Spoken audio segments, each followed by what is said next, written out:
Totoo nga ba na itong Magnolia Chicken Templados ay o-offer na dito kay Coach Topex Robinson na pumalit dito kay Chito Victorero?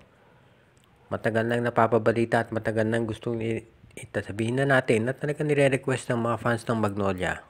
Napalitan na itong si Coach Chito Victorero dahil hindi maganda ang nagiging resulta. Nakita na natin ang nangyari dito sa Governor's Cup. Hindi na natin masisisi ang management dito. Binigay na sa kanila si Xavier Lucero. At yung mga import na binigay sa kanila, grabe na. Kung i-consider natin yung budget ng SMC para dito sa import ng Magnolia, binigay sa kanila si Glenn Robinson III at itong si Shabazz Muhammad. So hindi nagkulang ang management dito, binigay na lahat kay Coach Chito Victorero. Dati kasi ang problema ang Magnolia, kulang dito sa mga nakukuhang mga players. Pero ngayon, ito na, binigay na sa kanila pero natalo pa rin dito sa semis. Kaya ang tanong, panahon na ba para palitan talaga itong si Coach Chito Victorero? At sa tingin ng mga maraming fans ng Magnolia, mukhang panahon na talaga dahil hindi ito nakapagde-deliver ng kampyonato. I-consider na lang natin yung sitwasyon dito sa San Miguel, ikumpara natin. Si Leo Austria, 9-time PBA champion yan.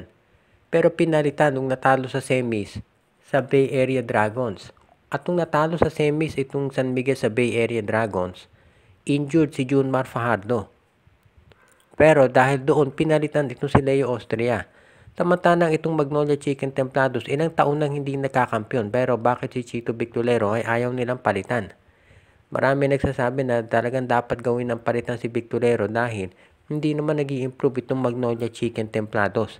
Kaya yan ang aabangan natin ngayon dito mangyayari at kung ano magiging sitwasyon. Kung sakasakali, napalitan nga itong si Coach Chito Victorero, sa tingin ko yan ang magiging magandang resulta dito. At least magkakaroon ng pagbabago dito sa Magnolia Chicken Templados dahil yan talaga ang kanilang kinakailangan ngayon. So abangan na lang natin kung ano mangyayari dito sa Magnolia. Alam din natin na itong Magnolia Chicken Templados ay isa doon sa mga teams na ang taas ng expectations. So kung makukuha nila si Topex Robinson, sa tingin ko, mamimit na nila yan. Hindi ko na kanakanapang ispelengin kung ano nagawa nito si Topex Robinson.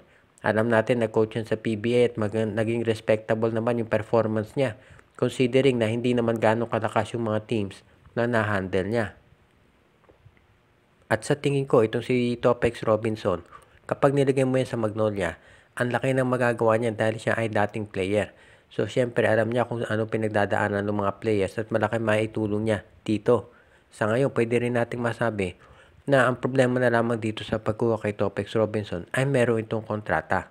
Pero kinakailangan na, at sa tingin ko kaya namang i-buyout niya ng SMC kung talagang determinado sila na makuha itong si Topex Robinson.